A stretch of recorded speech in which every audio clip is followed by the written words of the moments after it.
마자의 TV입니다. 이 시간에는 본능의 세계를 탐구해 볼까 합니다. 먼저 인간의 본능, 남녀의 본능 차이, 그리고 우리가 어떻게 그 본능을 활용해서 생활에 유익하게 하며 서로 행복을 창조할까 같이 생각해 보면 좋겠는데, 오늘은 먼저 동물의 본능부터 한번 보겠습니다. 그 중에서도 백수이저왕 사자의 본능 세계를 탐구해 볼까요? 사자는 집단 생활을 하기 때문에 수사자와 암사자 본능을 살펴보려 합니다. 어떻게 본능대로 움직이는가 흥미진진하게 보도록 합시다. 수사자는 주 책임과 임무가 뭐냐 하면 자기 패밀리 영역을 지키고 순찰하며 다수의 암사자를 관리하여 자신의 이세를 남기는 것입니다. 자기 영역의 테두리가 기본적으로 정해지잖아요. 사냥을 하고 물을 마시며 집단이 생활하는 영역이 정해진단 말이에요. 수사자의 힘이 강하면 영역이 더 크겠죠. 그래서 수사자는 그 영역을 열심히 순찰하고 외부 침략자를 막습니다. 사자의 먹이를 줄어들게 하는 동물은 모두 수사자의 적입니다. 패밀리를 차지하려고 호시탐탐 노리는 외부의 사자와 먹이를 가로채려는 하이에나,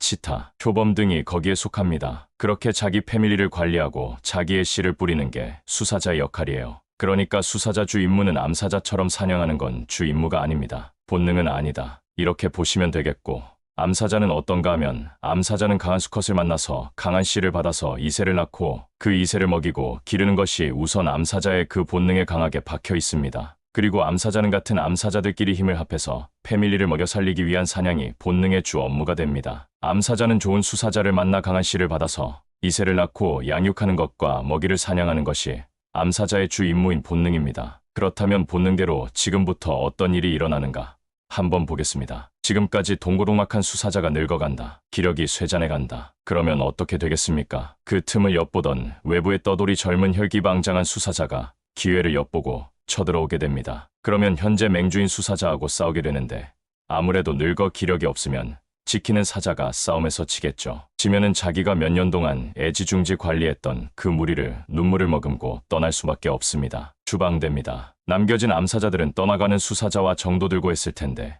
미련 없이 보낸다는 것입니다. 그리고 힘센 수사자를 새로 받아들이게 됩니다. 왜 받아들이냐? 새끼들 아빠이면서 정들었던 것보다 강한 씨를 받아서 이세를 낳고 양육하려는 미래지향적인 사자 집단을 이어가려는 그 본능이 정보다 앞서기 때문에 그렇다고 봅니다. 네.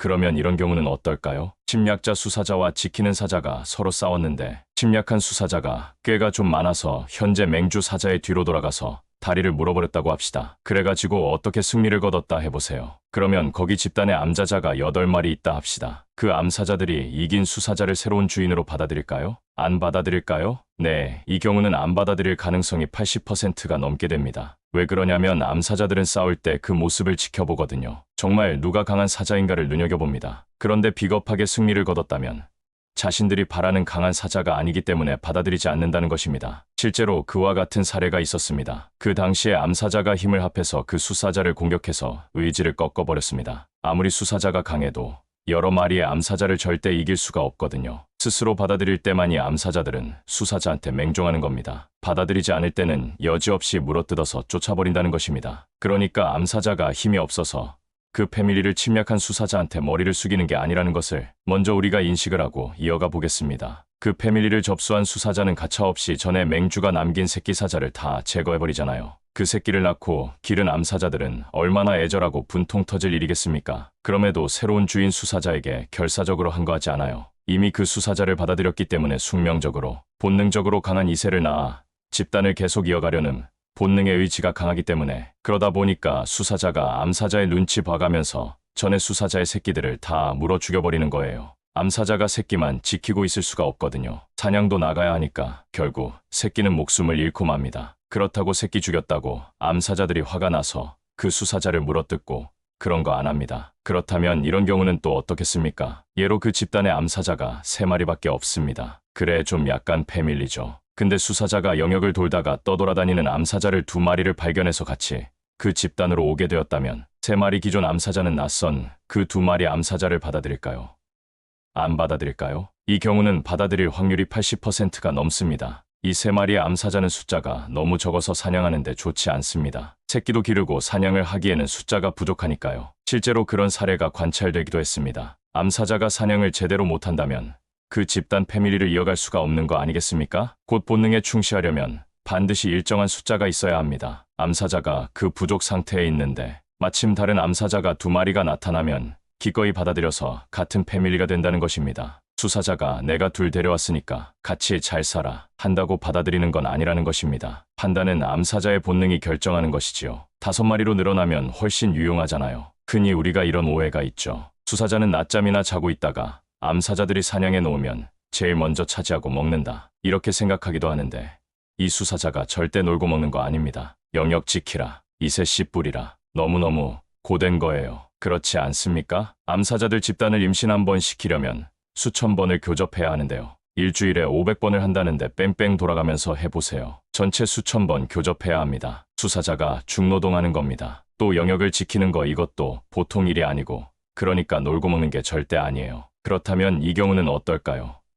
지금 여기 암살자가 7마리가 있습니다. 이 집단에 근데 수사자가 어디선가 떠도는 암사자를 또 한 마리 꼬여서 데리고 왔습니다. 수사자는 그 본능 속에 암사자가 많아도 또 다른 암사자를 보면 얼른 달려가는 본능이 존재함으로 걷어들입니다. 그렇다면 기존 암사자들이 한 마리의 낯선 암사자를 받아들일까요? 말까요? 이런 경우는 안 받아들일 확률이 80%가 넘는다고 보겠습니다. 집단에서 암사자 7마리면 충분하거든요. 굳이 낯선 암사자를 받아들일 리 없다는 거예요. 수사자가 그 암사자를 마음에 들어서 강제로 아니야, 내 명령이야, 받아들여 하면 들을까요? 암사자들이 안 듣습니다. 안 들으면 수사자가 힘이 세니까 강제로 받아들이게 혼주를 낼 수 있을까요? 그럴 때는 지금까지 순종하던 암사자들이 집단으로 공격함으로 수사자도 방법이 없게 됩니다. 이것이 바로 본능이 지배하는 세계의 모양이에요. 겉에 나타나는 모양으로만 보면 잘못 보게 돼 있고 이 본능으로 처지해서 보게 되면 저 무리가 어떤 행동을 할 것인가 이걸 유추해 볼 수 있다는 것입니다. 사자만 그러겠습니까? 호랑이도 그렇고 인간도 그렇고 국가 간에도 저마다 국가의 본바탕 태생이 다르니까 저마다 본능의 세계가 존재합니다. 오늘은 일단 1편으로 사자만 한번 다뤄봤습니다. 네, 감사합니다.